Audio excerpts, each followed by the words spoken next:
may feel really beat down. You may feel like damaged goods, too old to chase my dreams. I don't have any confidence. I'm not going to be good at that. When you really find something that you're excited about, you do start to get a little bit more resourceful. And now all of a sudden getting up at 5:15 and getting on a call at 6 a.m. doesn't feel so daunting because you know you're excited about what you're building and not ever feeling like you just have extra money. I want you to use that as your rocket fuel. I want you to use that as your superpower to really ignite that fire within to change that situation, better your financial situation. Hey, beautiful. Welcome back to the Wellness Revolution podcast. I'm your host, Amber Shaw. I'm so excited to be with you today, as always. And today I'm really excited to talk about a topic that I was discussing with my business coach just the other week. She is a divorced woman. I am a divorced woman. And so we were really talking about how chasing your dreams can be harder for divorced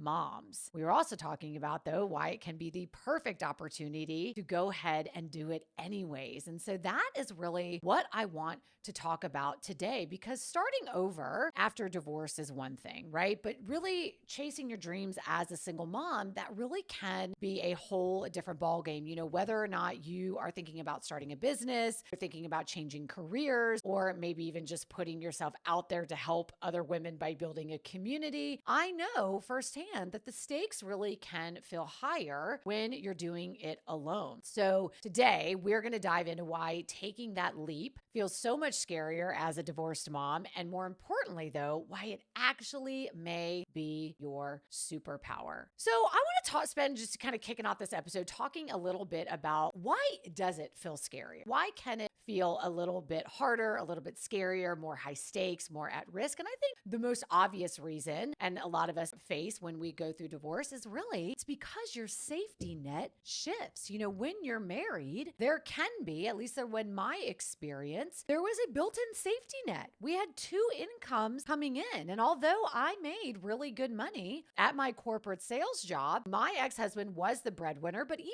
if he wasn't the breadwinner, I talked to women who also feel like their sense of safety and security had been rocked when they go through divorce financially, because really any income helps, right? But also it's not just, when we talk about a safety net, it's not just like the financial safety net that's been rocked, right? That having that person there, right? The emotional safety net has been rocked. And oftentimes like that security blanket, that emotional security that you get from your partner, in a lot of situations, the financial security that you get from your partner, it really is like a built safety net that provides security and allows for maybe a little bit more risk taking. I also think that if you have a partner that is supportive, oftentimes they can encourage you to kind of take that risk, to go after it, right? To follow your dreams. But it can be very easy once you go through something like divorce to really start to move into that more scarcity mindset. And now all of a sudden, taking a risk just really feels impossible. It can feel like a massive deterrent from doing that when you move from a married person to a single person. That was something for me that I really struggled with when I got divorced, which is why I decided to start my business off as a side hustle, not just going all in. It's because I really had this fear around money, and I really wanted to be able to start my business as this side hustle in a way that didn't feel so scary. And so if you're somebody who's listening to this and you've thought about diversifying your revenue streams by maybe starting a side hustle or starting something with the intention to bring it full time, then I absolutely recommend just taking your time with it, and so that you feel a little bit more financially secure. And what I just mean by that, I don't mean like not taking action. I just mean like doing a little bit of planning with that. So if that means staying with your current job, just being able to build something out on the side until you get it to a place where you feel good enough and it's showing you enough revenue to where you can leave. I just know for me that took a lot of the stress out of it. The truth is that if we really kind of stay in that scarcity mode, or we stay in that mindset of any kind of risk taking just feels too scary, then you're probably going to stay exactly where you're at, especially when it comes to your financial situation. I think that's the first big thing. It feels harder because our safety net changes. I was talking about this with my business coach, and she's like,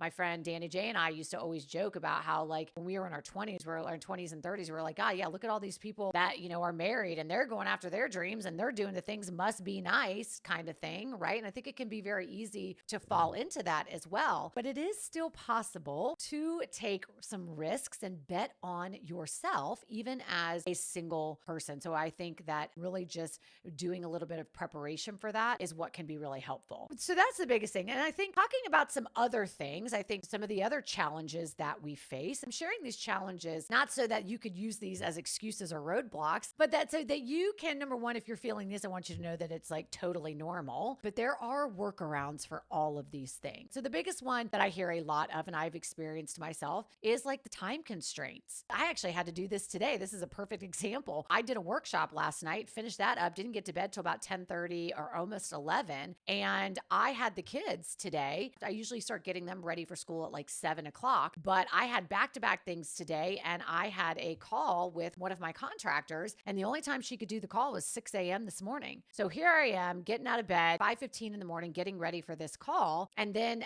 did that before I had to get the kids ready for school, but finished up by 7 o'clock and then carried on my normal routine. Now, is that my ideal situation? And on the days that I don't have the kids, is that easier? Sure. But did I get resourceful and just figure out a way? Yes. And I think that's really the mindset that I really want to impress on you. When you really find something that you're excited about, you do start to get a little bit more resourceful. And now all of a sudden, getting up at 5:15 and getting on a call at 6 a.m. doesn't feel so daunting because you're excited about what you're building. So I think that that's an important mindset to have. But yeah, like obviously a big challenge that divorced moms face, doesn't make it impossible. Moms in a committed relationship may not, would be, the time constraints, right? Managing like kids ready from school, having to take them to after school activities, like being basically the Uber driver all week long. That I always joke, like that's my second job that I just don't get paid for. So yeah, manage time constraints. I think like all the different kids' school activities. As a mom, you're losing your lunch break sometimes to go to these different school meetings, working with the kids, trying to like get dinner ready and then help them with their homework and do all the things. Like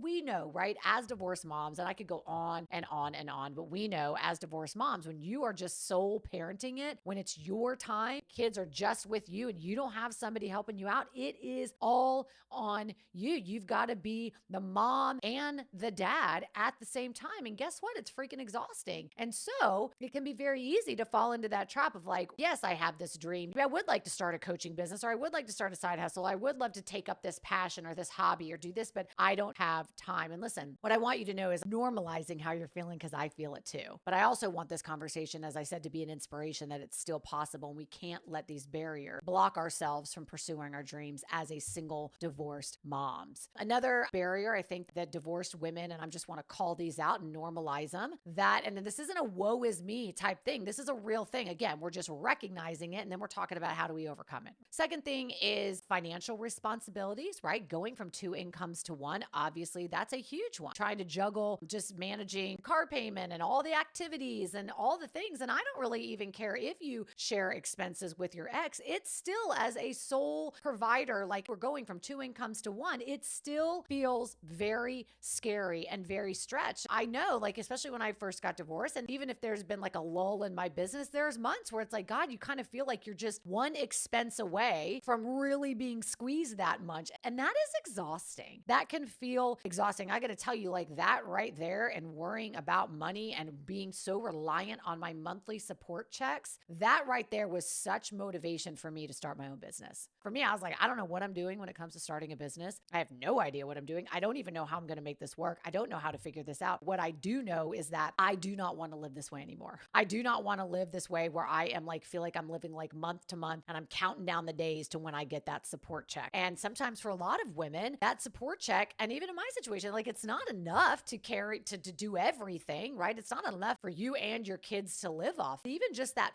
feeling of being dependent on somebody else financially, I never ever wanted to experience that again. And this is why I'm so on fire for helping women to start their own businesses as another stream of revenue, because I don't ever want any other woman having that feeling of having to be so reliant on somebody else financially. I also kind of the push for me to do that too, and why I feel so passionate about this, is because I never wanted to be in a situation where I was in a relationship because I was afraid to be on my own financially. I talk to women all day, every day, who stay in their marriage a little bit longer than they should have, or even in marriages now they maybe are not happy in because they are so afraid of being on their own financially. And I'm not faulting those women. It's a very, very scary place to be. That was one of the things that I was so grateful for when I got divorced, is that I made my own money. And even though it wasn't as much as he made, I made my own money, and I was confident that I would do whatever it took to make even more money. Even though the financial stability piece of it is huge, huge stressor, it does not have to be the roadblock for you in pursuing your dreams, especially when it comes to really improving your financial situation. In fact, I want you to use that as rocket fuel. I want you to use that as your superpower, remembering like that stress you feel when you're trying to save and you're feeling stretched because your kid's like, oh, AAU expense just came up. And if y'all don't know what AAU is, God, like I'm glad that you don't, okay? But like AAU is this like crazy sports thing that the kids now do. Like apparently rec sports, school sports are not enough anymore. Apparently you have to join these like clubs, and you spend $5,000 to do like travel volleyball, travel baseball. I'm sorry if any of you listening are AAU, like you work for an AAU company, because I'm just going to say, I'm like, it's a racket, people. It's a racket, but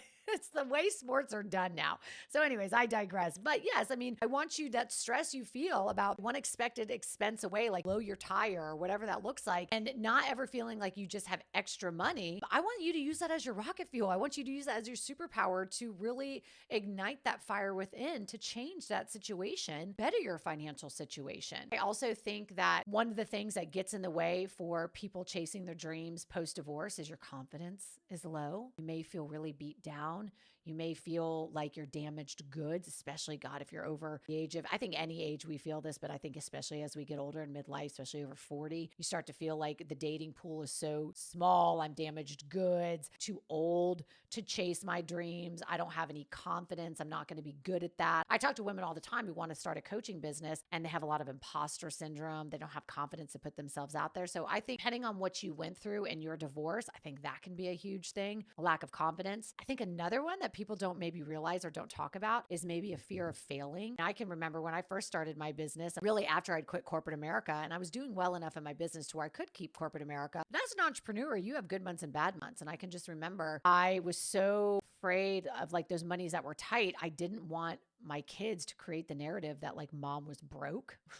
And so that was really stressful for me in the beginning. So I think that's a big one. And I just think also another thing that can block you from really pursuing your dreams is just really the mental load, right? The lack of bandwidth. If you're already feeling like you're barely surviving, right? And you're just getting through the day as a single mom, like adding on one more thing can just feel impossible, but it doesn't have to be. I want to share with you, like, actually, I kind of want to flip the script now. I want to flip the script and actually tell you, like, how all of these things that I just mentioned, right? All these things that I want to normalize, that I want you to know you that totally normal. If you're feeling that way, I want to flip the script here on how all of those things could actually be your superpower. And as I've been saying, like your rocket fuel, because why now might actually be the perfect time to be chasing your dreams. Number one, girl, you got the freedom to make your own damn choices. You ain't got to ask nobody for nothing. Okay. There's no more, oh, I have to ask my husband. Girl, you ain't got to check in with anybody. Okay. I want you to celebrate that freedom for just a second. Okay. Just celebrate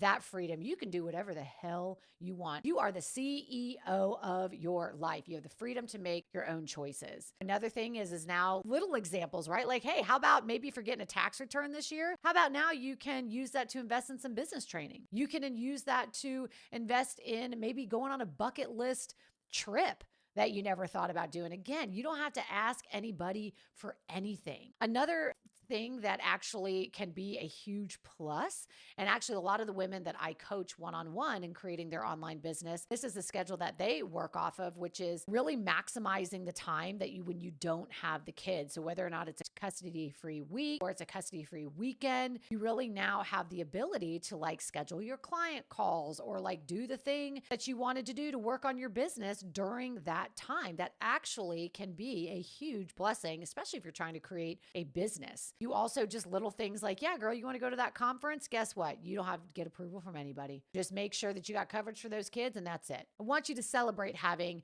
that freedom. The other thing is that I really want you to adopt is, what do you have to lose? Like what's the alternative? Let me phrase it a different way. I think when we say like, what do we have to lose? We can like kind of go down a rabbit hole with that. But this is what I want you to flip the script. Like if you are really questioning whether or not you should chase your dreams as a divorced mom, right? Whether or not you should do that, what I want you to ask yourself is what's the alternative if I don't? What's the alternative if I stay exactly where I'm at? What is my future self 20 years from now? What is that person going to think? What is my future self who's coming to the end of her life and never did the thing she always wanted to do? What is she going to say to me? What is she going to think? And that is what I really want you to ask yourself. Now, the other thing that I want to say is why this could be the perfect time is, girl, listen, you are already betting on yourself by showing up each and every day as a single mom, okay? You are already showing the resilience that you need in order to really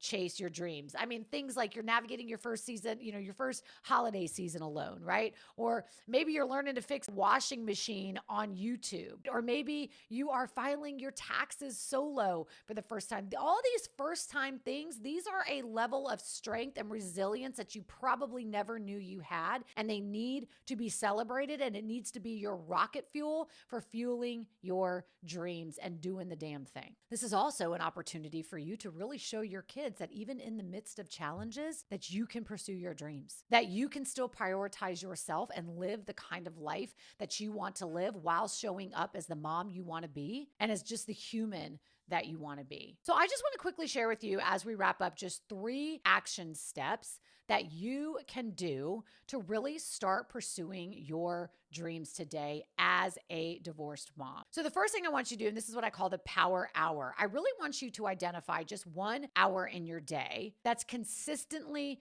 yours. Now, if you're somebody and you're like, Amber, I don't have an hour. Okay, fine. Start with the power 30. Okay. Do you have 30 minutes in your day that you can carve out? Yes, I absolutely believe you do. Does that mean that maybe you need to scroll a little less on Instagram or shut Netflix off a little sooner or whatever that looks like? Yes, I do believe, but I do believe that we all have at least 30 minutes in a day. And I got to tell you, if you are somebody who doesn't have 30 minutes to an hour in a day, then you need to reprioritize maybe how you're spending some of your time. And I say that without judgment, and I say that with lots of love, but I just mean maybe that's something that you should look at. So identify maybe 30 minutes or to an hour in your day that's consistently yours. My favorite ways to spend that time for myself is having an early morning quiet time with myself. Maybe it's during a lunch break, maybe it's after bedtime. And I just want you to fiercely protect this time and dedicate it to working on your dream. Like no distractions, just focus on action. Even small progress really starts to compound over time. That's the first thing, dedicate to a power hour. Second thing, I want you to create the safety net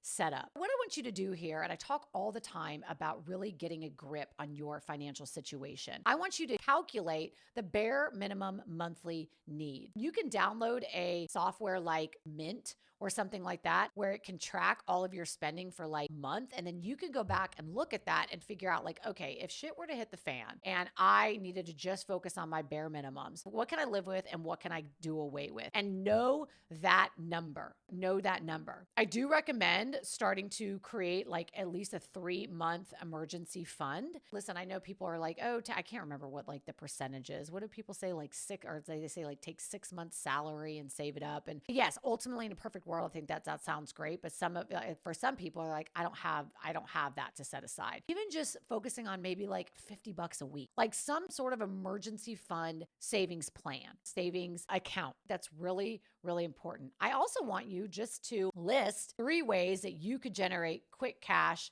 if needed. I'm not talking about creating an OnlyFans account, okay? Although I have looked at my feet sometimes and been like, I wonder if I can market these on OnlyFans. I'm just kidding, people. No, don't get on OnlyFans, okay? But I do want you to think about what are 3 ways that you can generate cash quickly, okay? If you had to. I'm not talking about donating blood or donating a kidney or, like I said, getting on OnlyFans. However, I just want you to get resourceful. What are some options if you needed it, right? Maybe it is selling something. I know when I was first getting divorced, I thought, well, God, okay, if I sold all of my designer bags that I got during my marriage, how much cash, if I really was in a pinch, how much cash could I get, right? So maybe it's getting resourceful like that. Okay. So thinking that through. The third tip that I want you to focus on is what I call the confidence compound. This is how we really start to show up for ourselves.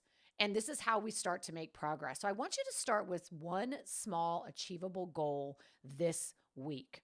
Okay. One small, and I want you to crush it. So here's an example maybe of some like small wins to build on. So let's say you are thinking about starting a business, right? Thinking about starting an online coaching business. You guys know this is what I support women on. Maybe week 1, you just create the business Instagram account. That's it. All you do is create the account. Maybe week 2, all you do is you share your first post and it's just your story, maybe about your divorce journey. Maybe week 3, you get into a Facebook group, right? And start connecting with other women that are in a community similar to what you want to help people with. Maybe week 4, reach out to somebody in the DMs, right? These are small things, but things you can start just taking some action on now to really build your confidence. And I want you to really document each of these small things and really do it in a journal. So it is like proof of progress. So then at the end of the month, you can look back and be like, damn, look what I did. All right, I'm fired up now. I'm going to keep rolling with this. I always encourage you to like share what you're doing with a trusted friend who gets it so they can hold you accountable. And this is where you start to build momentum. So here's the thing, you guys.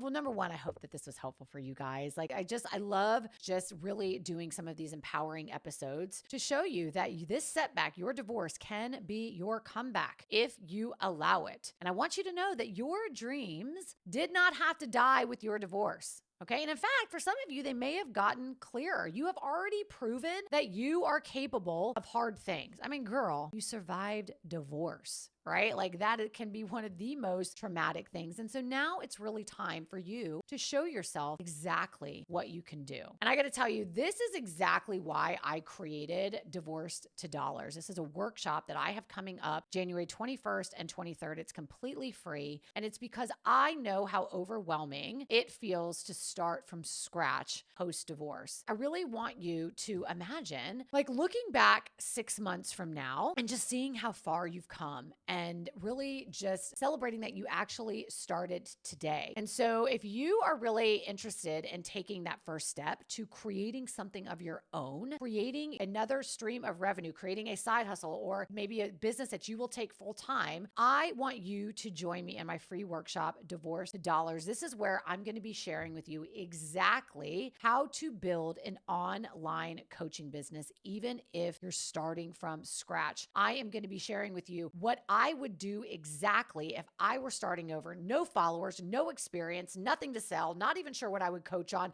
just this crazy curiosity of what it could be like if I were to start my own coaching business again. And so I'm going to be covering all of this, Divorced to Dollars. So you guys can head to the link in the show notes, grab that link, sign up. It's absolutely free. You do not want to miss this. And thanks for joining me.